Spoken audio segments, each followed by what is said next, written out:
I welcome you all to the Oracle NetSuite and Economic Times CFO Digital Boardroom. And today's topic is pretty interesting, but before we get to that, let me introduce myself. My name is Pulkit Goyal, and I'm the CFO at Honeywell Automation India, and I'll be serving as your moderator today. Today's topic, the unknowns, are the future-proof compliance and strengthening regulatory maturity and becoming audit ready is a very timely subject on compliance and governance. Staying on the right side of the law for corporates in India is not a trivial matter. The number of applicable compliances that govern businesses is mind-boggling. India's regulatory ecosystem has more than 1,500 acts and 70,000 plus compliances in them. The socio-economic and political imperatives over 7 decades have transformed, but our regulations have not. The entrenched unfriendliness, discretion, and distrust embedded in them continue to harm India's businesses even today. More than a third of the compliance obligations have provisions for jail terms, going up to 10 years for contraventions.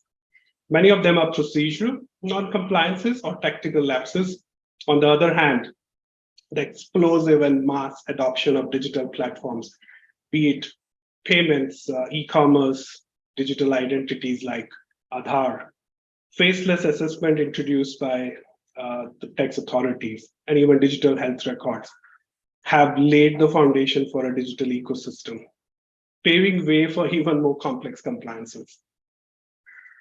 Managing these are an important part of CFO's daily jobs and an important business competence for them too. With this, I'm pleased to introduce to you the panel of eminent Indian finance leaders and get distilled wisdom of many years of experience, including trial and error and proven real-world solutions.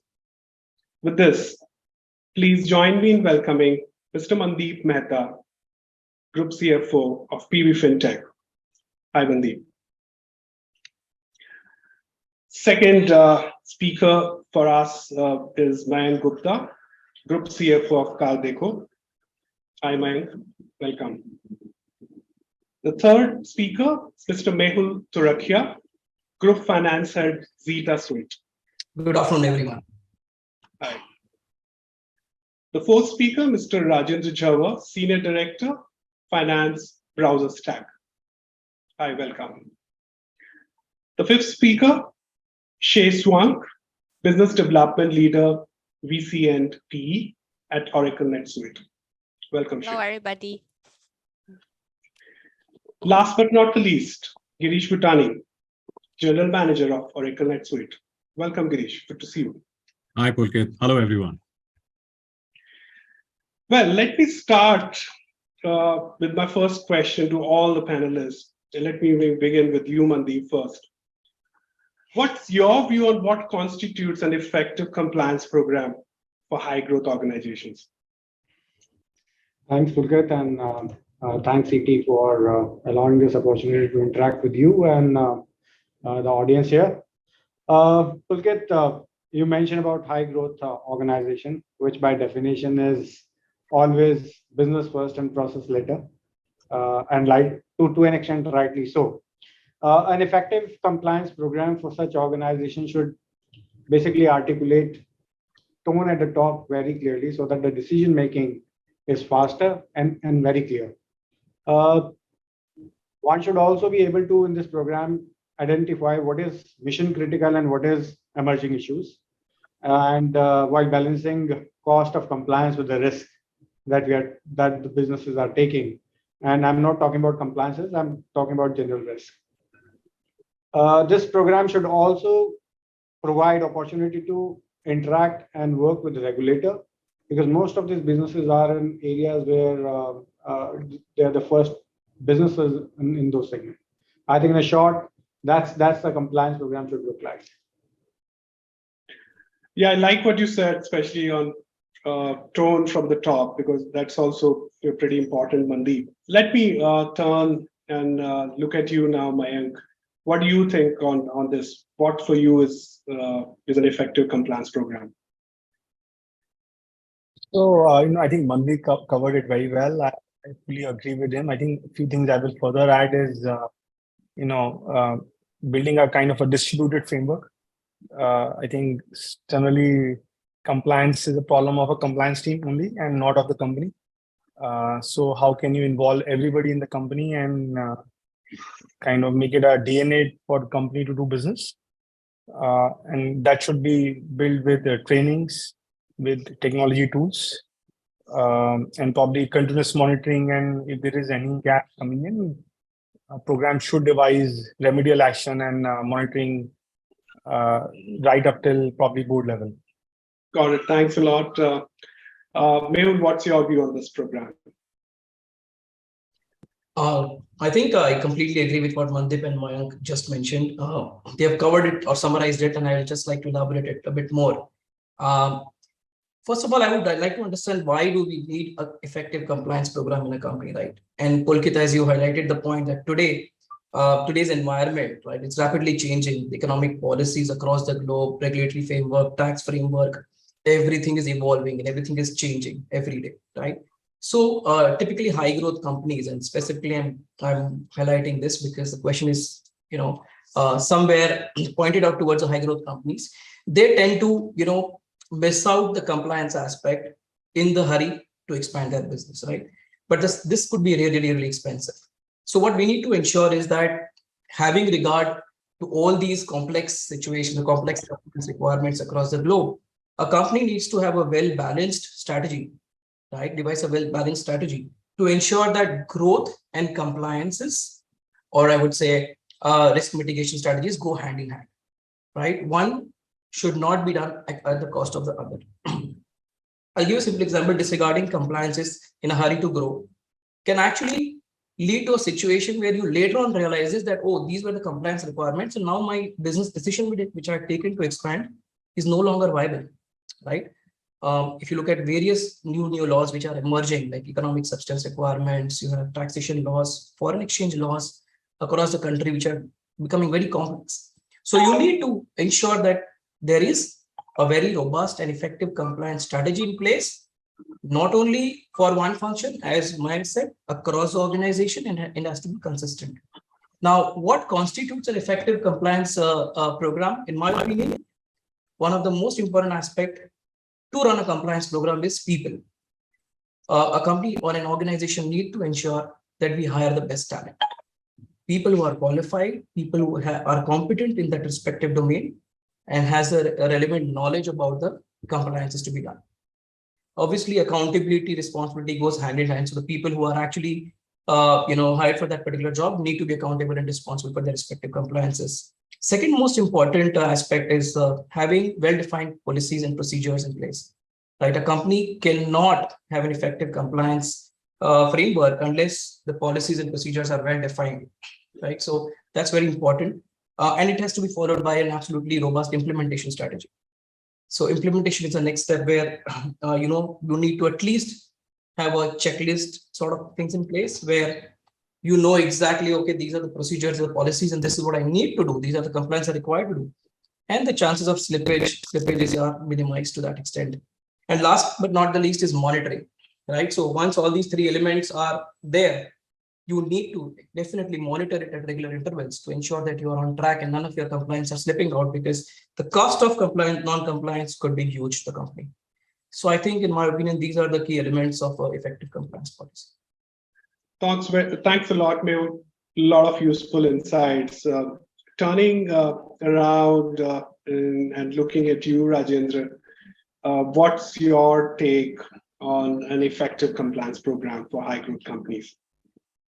Yeah, it's difficult to be the last one on providing the inputs, but I'll try to summarize it in one sentence. Till you don't get the compliance on the planning seat, the compliance will always run 2 steps behind the high growth companies, especially in the high growth companies. High growth companies expand pretty crazy. Indian government expand their laws pretty crazy. So till you don't get the compliance seat in the planning stage, you will be always chasing the tail. So once you get the compliance on the planning stage, then compliance can actually do a business partnering role than a policing role. So that's my view on compliance effective management.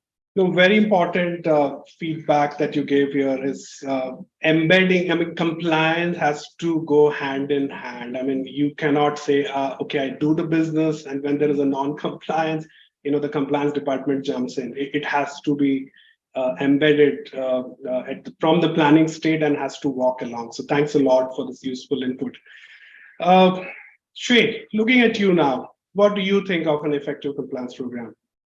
Well, I mean, I think everyone has covered a lot of what makes an effective compliance program. But the reality of high growth company is things are super, super messy.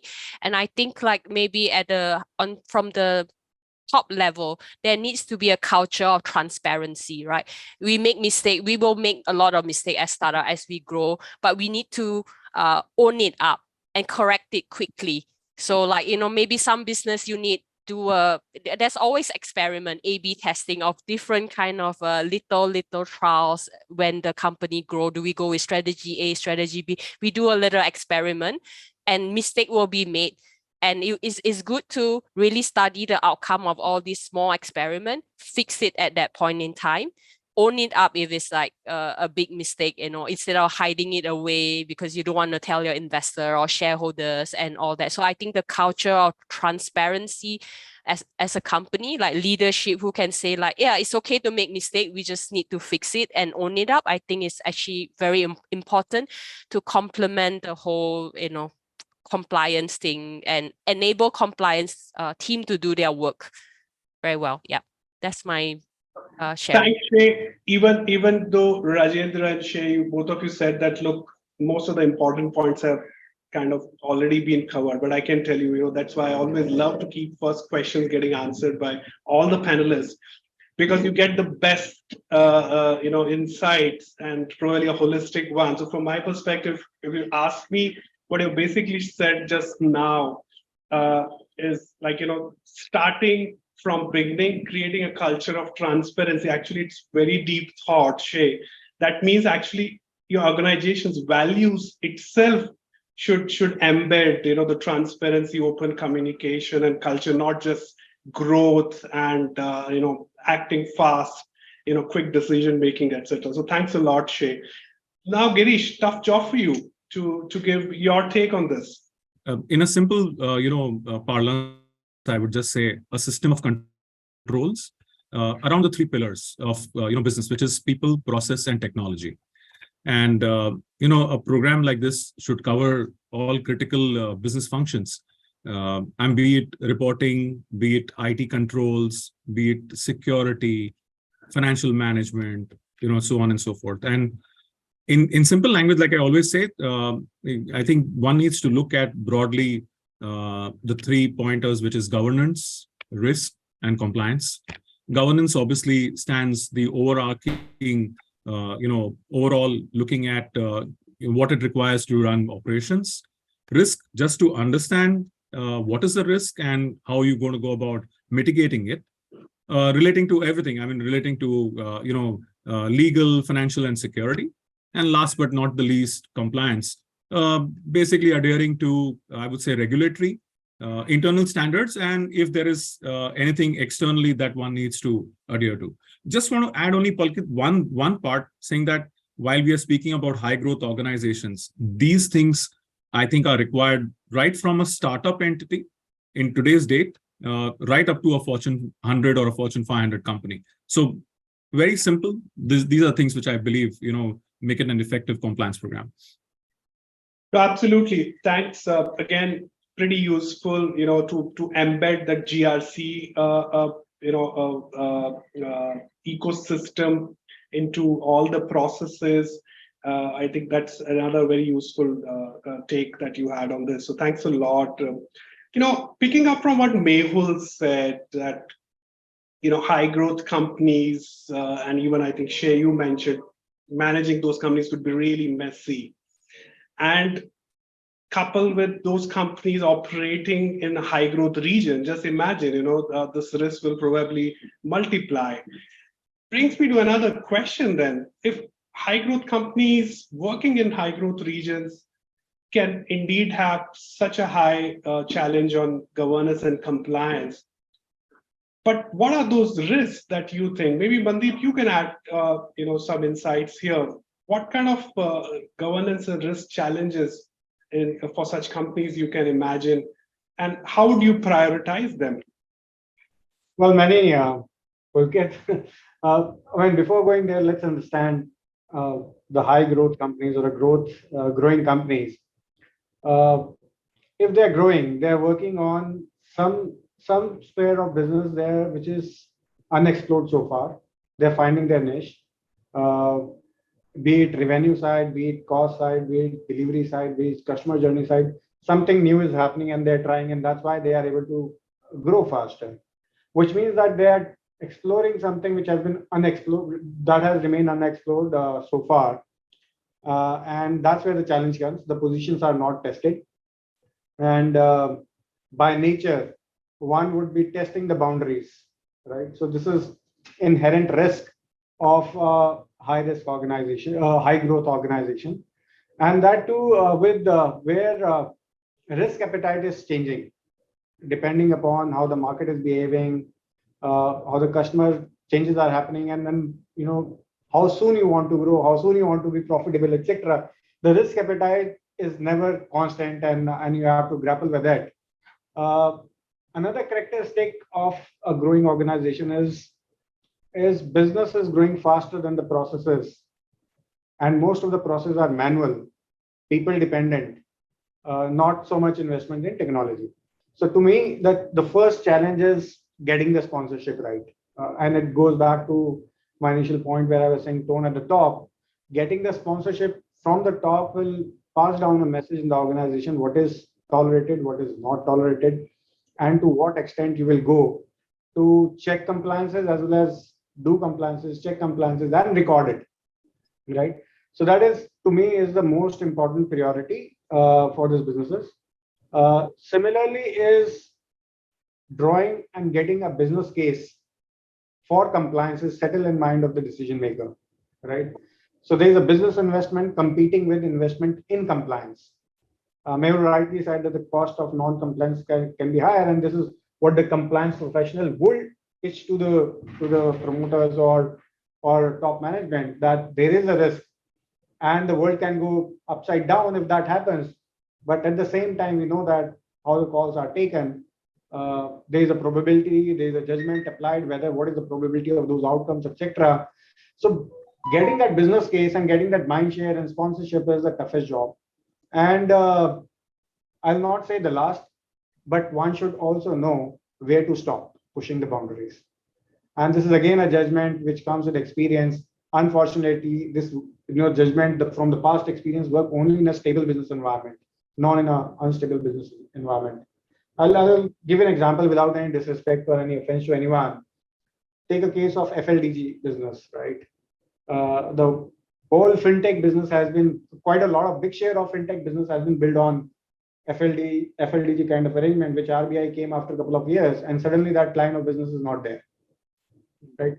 So this is tricky because you are testing, and you should know where to stop as well as how to build your second line of defense or plan B in place. I think these are the top thing. While I also want to say that implementing a compliance system is also not easy in these organizations, but I'll stick to sponsorship and business case and getting knowledge of where to stop are top three for me.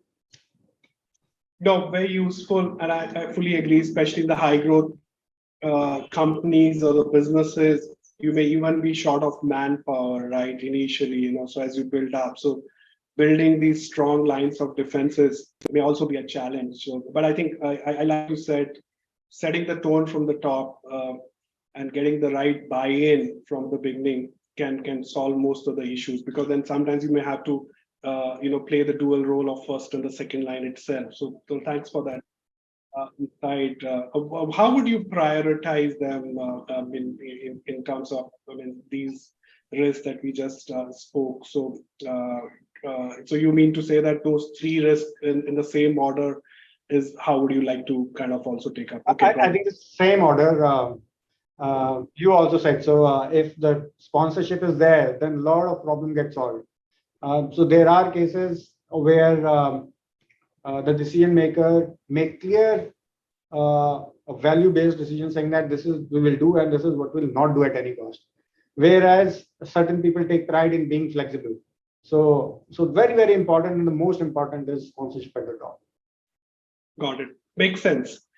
Now, as we know that what are the top three priorities, and if I request you, Mayank, imagine you've set this framework of top three priorities of the compliance and governance framework. How would you know that this is working fine and there are no gaps? How would you know that? Yeah, so I think assuming you set up the framework, I think then the rituals come in. Your rhythms, monthly rigor, dashboarding, and I think the gaps can be easily identified if when you set up the process and the monitoring mechanism is that works enough. Some practical examples where it has worked in my career so far. So you can have either reactive controls to identify these gaps or probably proactive controls. Reactive controls are, of course, getting it due diligence while you have an investment round or you're going for an IPO or even post IPO, and probably your statutory audits, probably a notice from a regulator. I think those are like reactive stuff. When event has happened, then you're getting to know. But I think as leaders, our job is to actually address the problem before they arise. So in my view, proactive controls work much more and are much more effective. Some examples which have worked. I think one, identifying your obligations very, very well. What I've seen is in high growth companies, you don't even know that there was a legislation like existing. Like, let's say, as an example, you have employees in multiple states in India. Every state has a different leave policy, as an example. Most of the guys don't even know that there's a different leave policy. And like that, depending on the industry you operate in, every industry would have different rules, as well as a lot of laws are at a state level or even at a local jurisdiction level. Like COVID, we've gone through. Every district, every city, every state came up with different notifications, of containment zone and things like that, right? So monitoring and having a full framework of what's changing, how's the regulatory landscape looking like now, and what are the changes, monitoring it, I think that's very helpful. I would say the second big principle it's worked for me is kind of a distributed controllership and a distributed compliance framework. And what I mean by that is, involving your middle and senior management team and probably ask upfront of if they're seeing any risk or any flags anywhere. Because, if you make it only a compliance team, 4, 5, 10 people job, you will never be able to get powers of things. So what large companies, multinationals do is, let's say if you're operating in 100 countries, you will never know what's happening in each of the country. So to make sure that we are identifying red flags upfront, you do some sort of a half-yearly, quarterly, some sort of a kind of a feedback survey confirmation or declaration, laying out like any open risk, any new law regulatory changes. Are you aware about any gaps, any notices which are unaddressed? I would also say some sort of a diagnostic study by in-house team or by some third-party advisors, especially when some law is changing, especially when you're starting up a new business model. I think that definitely helps us identify those gaps. And I would say lastly, you create an environment by which the SOS signals that are emerging in the company, you're catching them. And I think as companies get evolved and matured, tools like whistleblower mechanisms, right, ethics committee, and probably senior management review of each of the complaints coming in, and making sure they are, sometimes what happens is there's, let's say, a whistleblower complaint, and you identify that and solve it, and don't understand the root cause of it, and don't solve the root cause. And I think there have been several cases, right? If you see the past, whichever company has gone bust, right, because of any compliance concern, right? If you go back in history, let's say, from an Indian mind space perspective, let's say Enron, Satyam, let's say to a global example, an Indian example, a lot of compliance gaps were there, a lot of SOS signals were existing for some period of time. And I think probably going to the root cause of it and fixing it, and probably, as Mandeep also said, right, the sponsorship at the top and making it part of a DNA. That once you've identified the gap, how I think that's the second piece, right? Once you identify the gap, how you do it. But identifying the gap is also very, very important, because in the speed of things, as you're moving and you're compounding 100% year on year or 80-50% year on year in a high growth environment. That means if it's 100% compounding, next year you're doing 2x of what you were doing last year, and you don't add resources at that scale. And that means the only way you can take it forward is by building your dashboards, controls, all these distributed framework. So far, at least what I've seen is, if you involve people, especially, and make sure that transparent piece, I think, which he talked about as well, I think that just helps that in my entire organization to be pretty ethical and governance driven. So that tone from the top is very, very important in identifying those gaps. So people are open and they are able to speak as well, share their concerns, and actually that's the biggest power of a company. No, thanks, Mike. Very useful insights. Maybe let me turn around and ask Shay the same question. What's your view? How would you identify GRC gaps? Given your background from Oracle NetSuite, maybe you can add some insights too. Okay, so Phuket, I guess I've worked with a lot of earlier stage company in my past career and seeing how they grow. And the reality is the gaps are a lot. And I think a lot of time is also like the founders or the key leadership taking a pause and saying like, we're gonna run like an internal check, right? So sometimes we do it because they tell us like, oh, we want to go IPO in a certain period. Can what are the system we need in place, right? And I usually tell them like, firstly, have you mapped out all your internal processes in the different department, right? And very interesting, you will see that many times they are all not connected.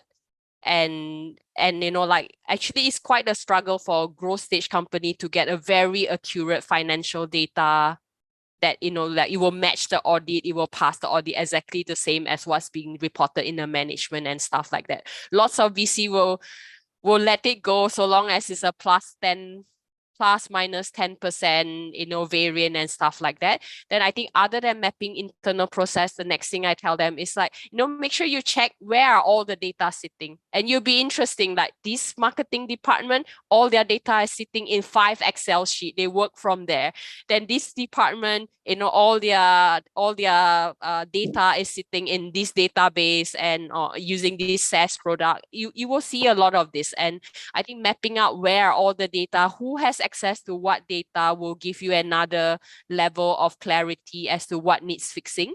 Then of course reporting. I think if you can come with like very timely report, like what Mayank said before, then there's very little gaps in the overall company, because we can close our books for like 10 countries within 5 days. It's always a good sign, right? It's a good sign, everything is working. But after 15 days, you're still chasing for this country, they are not able to give you a good report, and the report is always like inaccurate and stuff like that.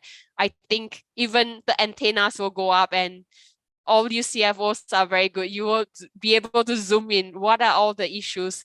I think that's usually a sign that something's not quite working, and you need to zoom in on that unit and stuff like that. And now, of course, the other thing is, as they grow, company grows so fast, and suddenly we have a subsidiary in Turkey. We set it up last year because there was just a big contract. We want to win it without thinking about licensing and tax and all that. So I think sometimes just take a pause, map out what are all the subsidiary, what are all the tax liability, and what are we holding the right license to do the right business in that country? Is a good exercise. Then it will help you to pass the next round of due diligence in flying colors as well, right? So if like I think sometimes the top management just need to remember and put aside like some effort to have somebody run an internal audit on all these issue. And even KYC on key board members, shareholders, and all that. I think that will sometimes flag out some governance issue as well. So I think those are the key areas that I think I typically would suggest people start looking at, and you will be able to fix a lot of the processes. Yeah. No, thanks, Shay. I think completely makes sense. Maybe a follow-on question on this. So do you mean for such high growth companies, it would make sense that they are also from the beginning itself thinking on investing in an integrated ERP or an integrated system of managing the data that when you're scaling up, this flexible system is allowing you to provide at least accurate and authentic information? I think, Phuket, it depends on each of the company, I think, and what their ambition, right? Because every startup I meet, they have different thinking, different ambition. If they know they are going to grow very big, and a lot of times I think I see founders who has come from large organization, they already have a vision. In 2 years, I'm at 500 people, and this is how my organization map out. I think easily they know kind of like what they want from a system or tool perspective, right? But we also work with a lot of clients that they just grown and maybe they didn't expect themselves to be growing 200% year on year or 500% year on year. And they come to us and we see all this issue and we work it through with them. And I think maybe if you faced so many of this issue, then it's time to go on a tool that can help you to continue to scale at this speed, right? Yeah, so I hope that answers your question. Maybe Girish has more to add, but that's from my point of view. Yeah. Sure. No, I'm going to come to Girish as well. No, thanks a lot, Shay and Mayank for this useful insight. And since we were talking of using the appropriate systems, I would like to now again turn around and maybe ask you, Girish, this time, giving you an opportunity to speak first. How crucial do you think is the digital compliance? I mean, use the opportunity to digitalize.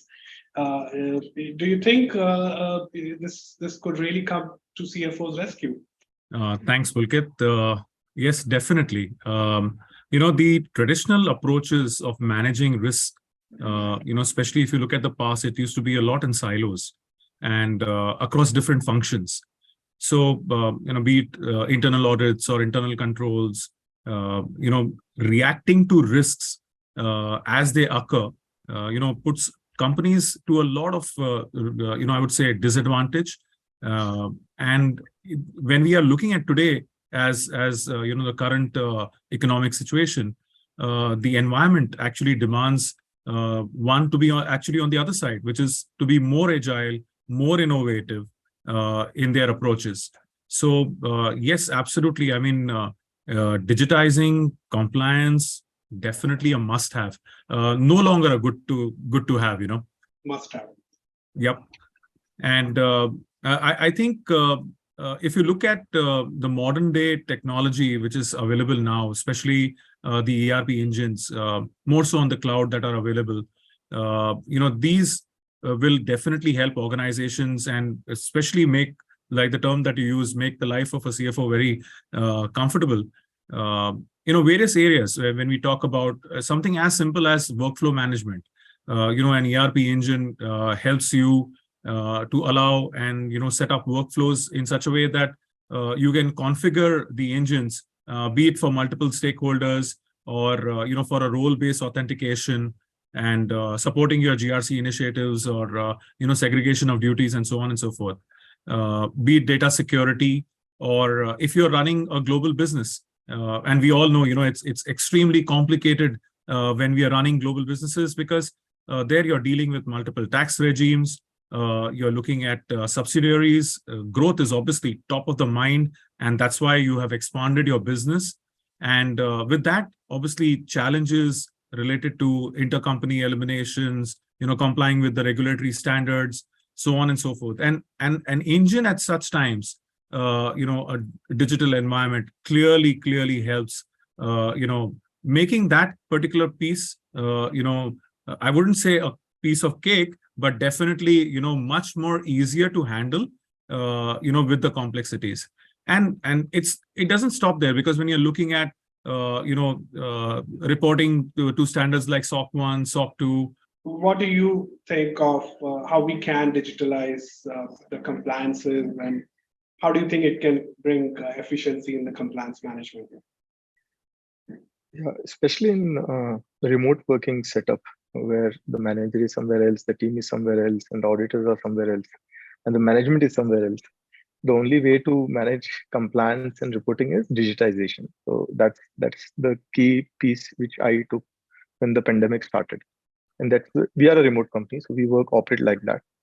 So right from your compliance, when you're seeing, obviously there is no one tool which will solve all problem for compliance. So that's a given. So somebody is chasing one tool for fixing compliance problem, not happening. Study the compliance tool in very detail. What's the requirement of your company, and pick up the tool which best suits to that particular process. The last pitch which I would really love to have is whether each tool can be integrated in your mothership, which is the financial ERP. So that's really helps. That really helps to give the compliance certificate to the CEO and the CFO. Suppose we are going listing one day. So all the certification can come actually out of ERP. Your auditors can have the view access of the entire system. They don't need to ask you for the evidences. Hey, here's the view access. Go and figure out yourself. We have given you the training. This is on the implementation side of it, but from the sustainability side of it, the digitalization is also important on training. Now, we can't only restrict ourselves when it comes to compliance to financial ERP system or any other tool which process data. You need to also ensure that how you're going to train people, right from vendor due diligence to FCPA, anti-money laundering policies and all, which are coming into effect. And as Girish told that how workflow can be set. In fact, we said that we went live with that. So we just implemented that. Now we are struggling how we're going to train people on that, the refreshers, the annual training and all. And that's where we are now engaging the digital tools, that how the reminders will go. They have to do the certification. Again, the report will come who has not taken the training. So digitization is a must have, but configure it very, very carefully depending on your requirement. There are enough seller in market with similar tools and all. It can become pretty complicated on picking the right tool. So spend a lot of time on choosing your right tool, which is scalable, obviously. Oh, thanks. Yeah, you raised a very good point that just by outsourcing your compliance to an agency, a company, or an organization fee, now I'm done with it. It's also not a right approach, because it has to get customized, and you need to see how you're going to monitor it, and of course fix the gaps. So thanks for this. Beul, what do you think on digitalizing the compliances and how it can be useful? Sure. I think Girish and Shay have actually, the experts have already discussed much in detail about the technical aspects. So I would not really want to venture into their expertise. I mean, we have, a good experts here. But Rajendra also made a couple of valid points, right? On what could be the utility. Pardon my voice, I'm running a sore throat. Sorry for that. So what could be the use cases for a digital tool or a digitized kind of a compliance software, right? So apart from your meeting your regular compliances, it also needs to integrate with your mothership, which is your core ERP, and it also needs to enable training for the employees. I think I'm completely in alignment with all these points which have been made by my co-panelists. Further, I would like to highlight a couple of more points. Both Rajendra and Pulkit, you also highlighted this, that the number of compliance, the number of regulations have grown over the years, and it's still continuing to grow, right? How much ever we talk about simplification of compliances, this is going to be there. Let's live with it, and we have to live with it. The number of compliances are going to grow. Per se, during the last couple of years, all of us would have encountered this pandemic, related change or dynamic change in the work environment, right? Everybody was remote. Rajendra continues to be remote. I continue to be remote, right? And never before we have felt the need for digitizing, our systems as much as we did in the last couple of years. In fact, for us, one of the biggest round of funding happened in the COVID period. So what happened was the entire due diligence process, etc., everything had to happen online. And that's when we really realized that, hey, this is the only way. Digitization is the only way to go about it. Because it's very difficult. Teams have to go back to office, figure out, dig into the papers, and scan them and send it to them. It's all very complicated exercise. So I think yes, it has got a lot of advantages. One can access it remotely, sitting anywhere. Further, nowadays I've seen tools when I was evaluating a couple of tools. The tools are so enriched, right? They will not only just be a support system, but they will also proactively give you. So, for example, compliance tools I'm talking about. Some of the compliance tools will also provide you real-time updates on what are the regulations which are applicable to you, what are the changes in the regulations. If there's a change in the form, they will actually throw up that update saying that, hey, this form is changed, or the deadline has been changed, etc. So the teams can also get maybe sort of training per se and updates, right, from the tool itself. The tools are also intelligent to give you templates, right? And I think one of the most important factor is that today investors, right, all of us know we have dealt with investors. Investors will rely upon a report or a compliance report generated from the tool much more than a manual report given to you by a compliance officer. So again, the reliability and the comfort of the investors is more on a compliance on a system generated report. I think so. It's high time, based on a lot of factors which we discussed, that we need to. This is the only way. Digitalization is the only way to go ahead. Got it. Thanks, Mehul. I reaching out to the participants and the audiences. I think it's time for a polling question, to also get our audience's view. So may I request our tech team to show the question here. So the question to the audience is: how can organizations develop a company-wide awareness about risk and the need to manage them? It's a multiple choice question. The first option is training. Second, digital tools. Third, communication. Fourth is all of the above. I repeat, how can organizations develop a company-wide awareness for the risk and the need to manage them? You have around 15 seconds remaining, to answer the questions. Meanwhile, as you are answering, I would also like to call out that you have an opportunity to ask the questions in the Q&A box. Please send your questions. Some of the questions will be answered live by our panelists as they can see, and other questions I will try to take up towards the end of the session. Can we have the answers, please, tech team? Thank you. A majority of them feel that all of the above. That means training, digital tools, and communication. So thanks. I think I fully agree. All these things have to go hand in hand. Thanks a lot, audience, for your participation. Coming to the next question, as we are approaching the end. What can organizations do to be audit ready? Mandeep, maybe you can throw some light. I think briefly Shay talked about it, that, indeed, if you don't manage it well, you may be, up for a really rude shock. So what do you think? How can we get ready? Well, Pulkit, I've been working in a regulated industry for over 21, 22 years now. Last couple of years, I started making jokes that at any given point of time, there were at least 2 audit teams sitting in the company doing some kind of audit. So I think first and foremost is that it's not a batch mode now, that you done with the audit for the quarter and you move on to the next quarter. It's a continuous audit happening all around. And at least 4 or 5 teams would be auditing a business. So getting ready for that is only one way, is that doing the things right first time, rather than doing it and then trying to revisit, correct it, or look at the documentation later, or leaving it that we'll discuss at the time of audit.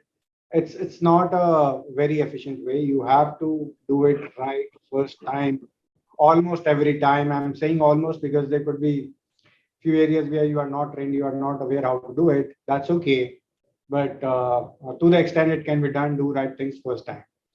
And invest in training of your team, because at an average in a quarter, a regular business, I'm not saying regulated businesses, regular business would have about 2 to 3,000 compliances to make, including labor, GST, etc.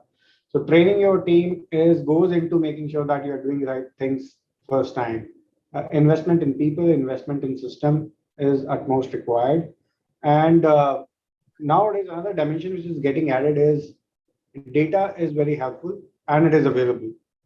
So not leaving that data analysis and leveraging of data to IT team or data analytics team, every manager, every leader has some visibility to data and they can leverage data much more efficiently. Uh, Talk about detection of whether there is a non-compliance or not. The data is also coming very handy, and there are AI ML kind of tools which are already available, which can analyze and throw up actually they can recommend an action to be taken. So that those 4 or 5 steps are required to make sure that audit is slightly less painful. It may not be painless, but less painful. And also, very constructive things are coming out from audit rather than routine supports are not there, or this signature is not there. That is not required. Audit can be more productive as well. So thanks. You're right. I think the idea is to get audit ready, not to yeah, for sure. If there are pain points, and it's better that they get highlighted in the audit so that CFOs also get the time to kind of correct them, and as also a second or third lines of defense. I think it's an important and a critical role within the organization. So thanks for the feedback. Shay, you have been on both sides of the table, as you just mentioned. So what would you say, as as one of the panel speakers, how can one get really audit ready? What are your pragmatic advices here? Hard to beat Mandeep's question with his 25 or 20 more than 25 years of experience, really. But I think one thing working with startup as they grow is they typically make an error, right? Not to invest in senior finance people in the beginning. They always hire a bookkeeper and like what and they will fall into the trap, exactly what Mandeep said. We're gonna set up all the wrong processes, and then suddenly I've raised 50 million Series C. Now I'm gonna finally afford a good senior CFO, and then this poor guy is gonna spend 6 months instead of adding like, oh, this is our strategy, this is our new forecast, and doing all the productive things, to spend it all fixing all the issues that has been happened because of the poor processes that set up before. So I mean, that's my observation, that a mistake that some fast growth company has made in the past. So I think Mandeep is spot on. Like, not only invest in people, but find the right resources from the very beginning. If you cannot afford like a full-time top quality CFO in day one, at least get a fractional CFO, get a very senior finance person as an advisor to set up some of the processes. And don't make all this GST mistake and whatever, that somebody at a Series CD who's coming on board has to spend a year cleaning up, a year to get through like audit issue. I've seen this again and again and again. So I mean, yeah, I think it's digitizing and getting the right tools kind of help, because that takes away some small error. But the more important thing is also to get the right people from the beginning. Yeah. Pulkit, can I add?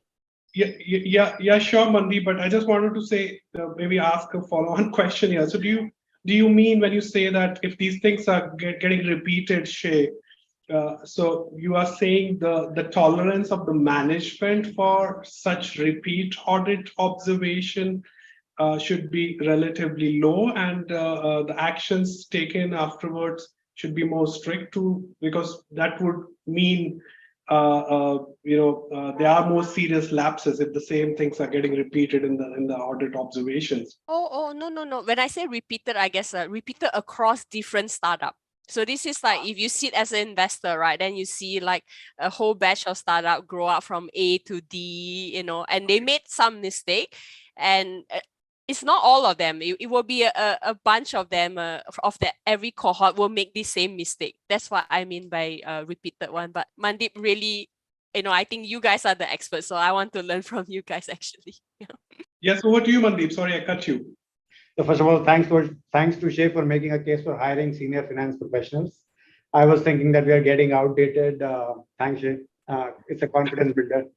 Pulkit, I also just wanted to reflect upon what's happening on the audit space. So I'm from insurance industry, and in the previous era, we used to have in hotel industry, we used to have this night audit in hospitals and hotels. Now, the nature of audit is changing, and this is getting more data-driven audit. For example, they are no longer checking samples.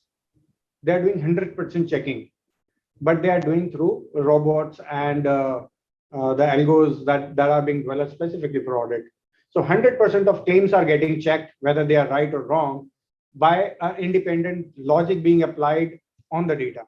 So when the auditee get this particular 100% checking, then the next logical question is that why auditor is doing it? Why not the first line of defense or second line of defense is adopting this kind of analytical tools?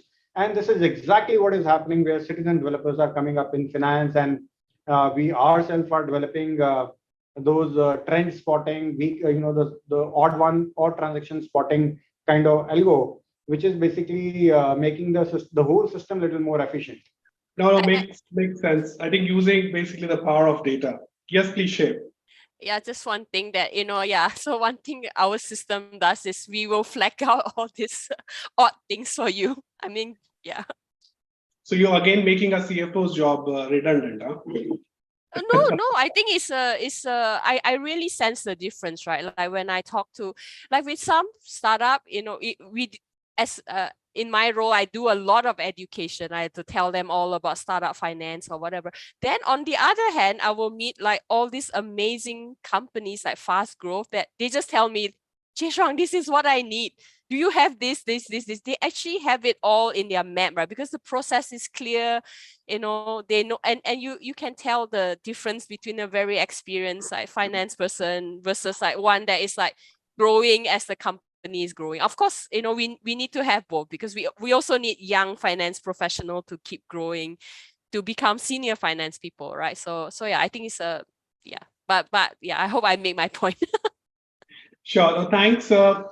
As we are approaching a close, and I just thought to also address our audience. I think discussion is pretty interesting.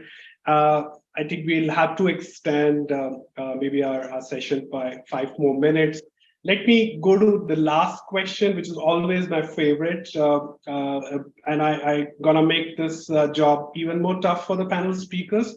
I'm going to throw a challenge, not just the question, but also that you will have to give a one-sentence answer, if possible, one phrase. How do modern CFOs or finance leaders navigate compliances, and what's your advice? Remember, one sentence or a phrase. Maybe over to you, Mehul. I think in one sentence, one phrase, you're making it a bit difficult. But let me try and articulate. We have covered most of the points earlier. So I would say that you need to know your known knowns, known unknowns, and unknown unknowns. Only when you are clearly able to define this, you know what's the right strategy to apply. So for known knowns, I'm just elaborating slightly for the benefit of the audience. Known knowns, you know the pain point, go ahead and address them. Known unknowns, you know there is some risk lying somewhere, but you're not knowing the exact pain point.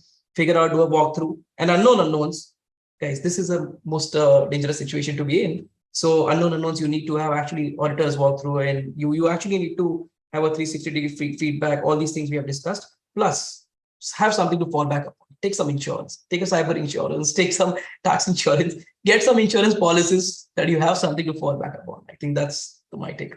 Thanks. I think you did a good job. So over to you, Mayank. What do you think? So I think in a phrase, probably two things I would say. One, make it a spirit and letter, not just letter. Make sure, as a company, we are doing it in spirit as well. And I would say, secondly, if possible, make it a DNA of the company. Let compliance be not a sidebar activity for some year-end close purpose. Two guys will do it. It should be part of the company's daily, monthly, quarterly rituals. Thanks. Helpful. Rajendra. Yeah, I'll try to do it one phrase. You are not going to be a popular CFO. That's okay. Compliance will work if you're not going to be a popular CFO. If you try to be popular CFO, you're done. Over to you then, Shay. One-line advice. I'll go back to what I shared before, which is culture of transparency. So I stick to that, and maybe to add on that also, a company where people are thinking, because sometimes the machine coded somewhere and then you don't question, you just keep repeating the same mistake again. But if our people are doing first level thinking, they are questioning, is this the right thing? Is it correct? I think then a lot of issue will be surfaced and can be resolved in that culture. Yeah. Okay. Thanks, Shay. Mandeep, over to you. Well, rather than a phrase, I'll say an acronym which is PEP. People, engage, and persist. So people, engagement, or persistence. When I say people, I say hiring right people and developing those people. Engagement with top management and regulator, and persistence pays.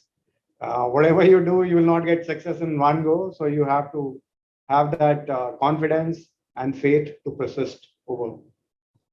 Thanks. Yeah, it's a nice phrase, PEP, if I can just call it. Well, as you know, that I'm a very fair moderator, so I will also take this question myself. I would say I always encourage also in my organization a see something, say something culture. For me, I find this most useful. And as I think most of you already said, compliance is everyone's responsibility. So you just cannot say CFO or a tax officer or your compliance officer or your auditor has to do this. So I always believe where people are not fearful of speaking what's not going right, because then you get the information right at the time when you can take the correct action. So with that, I think excellent insights, very also enriching personally to me and. I think Girish, you are back. Maybe Yep. would you like to add? So one line, Pulkit, all I want to say is that, sustainability efforts are not costly. And in fact, some can actually help businesses and CFOs to reduce costs. And if we can use regulatory and compliance to actually take some benefit out of it, like, for example, if you look at ESG, which is something coming up very, very, very heavily in the country. You can use those carbon credits back and basically help your company to generate revenue out of even compliance and regulatory. So yeah, probably you want to take a look at it in that perspective. So thanks, Girish.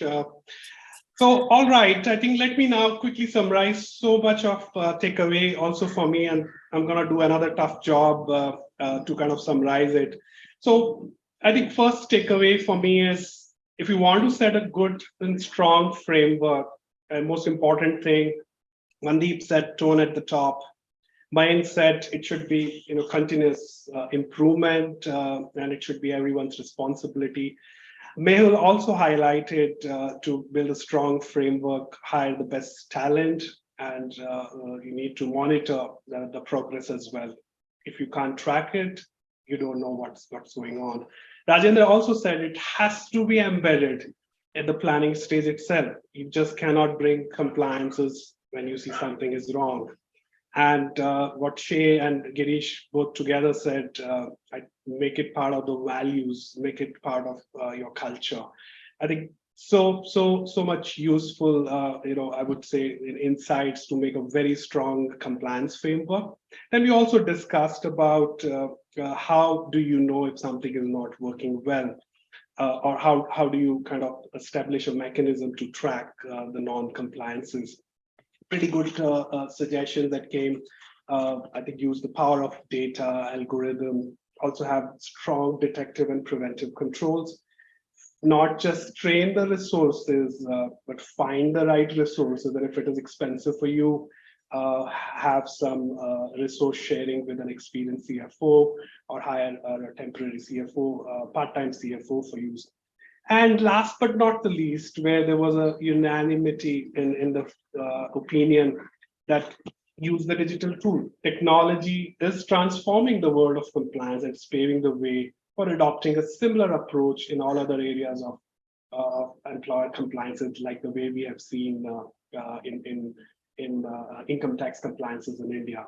And the emergence of technologies such as blockchain creating the required plumbing for an ecosystem that ensure the objectivity, authenticity, and integrity, and killing the unfriendliness, discretion, and distrust that exist in our old laws. And regulating and monitoring, they will need a new age technology-based system. So digitalization is here to stay, and Girish's words, it's a must have, no longer good to have. Thanks a lot once again, audiences. But before you kind of dial out, I think we have a lot of interesting questions, and I'm gonna take, I would say, 3 questions now in the interest of time. Please, speakers, keep it short so that I can at least answer 3 of them. So Ms. Seema Chandel has asked, can you please help me with a platform for digitalization of compliances? And Mayank, I guess you want to answer this? Yeah, I was actually just typing the answer. So I think there are multiple tools available in the market. I think everybody can share their experiences. My session would be first solve the process first, maybe in Excel, maybe in a Word, get the process right, and then digitize. What I've seen, at least some experiences, that if you digitize every single obligation out there, team is just punching in the system and you don't get a sense out of it. It's too much analysis paralysis. So just having a right balance to go deeper, yet remaining macro view as well.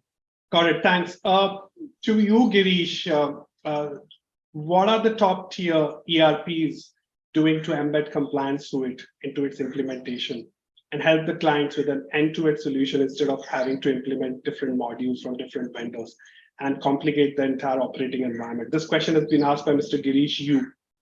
That's for me, Pulkit. Yeah, Girish, it's for you, and the speaker, the audience's name is also Girish. Yeah. So, the financial management automation along with regulatory compliance, I think, like I was mentioning very clearly, adhering to any kinds of regulatory requirements, yes, solutions are definitely available. If I can promote my own product, you should definitely reach out to the teams in NetSuite, and I think we should be able to help you with this. Thank you. The last question to you, Mandeep, Mr. Puneet Ahuja has asked, all companies take ISO compliances for the particular companies and think they are safe, but they do not find any compliances are being flouted by them. So how we balance this kind of a compliance requirement? Yeah, I mean, compliance tool is one thing, but understand most of the data in compliance tool is manually fed. Even if you go to, let's say, SOX compliances or internal financial control compliances, on the back of those is a declaration by a process owner, they saying that I am compliant.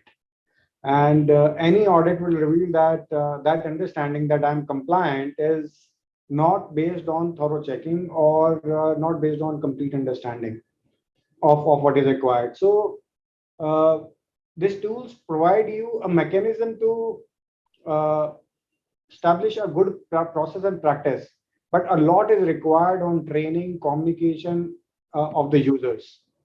And in a way, this one is also related to the last question, which is there in the queue from Professor Rajendra Kumar Vipat, is that if everybody is honest, do we require audit? Well, I mean, there could be cases of ignorance.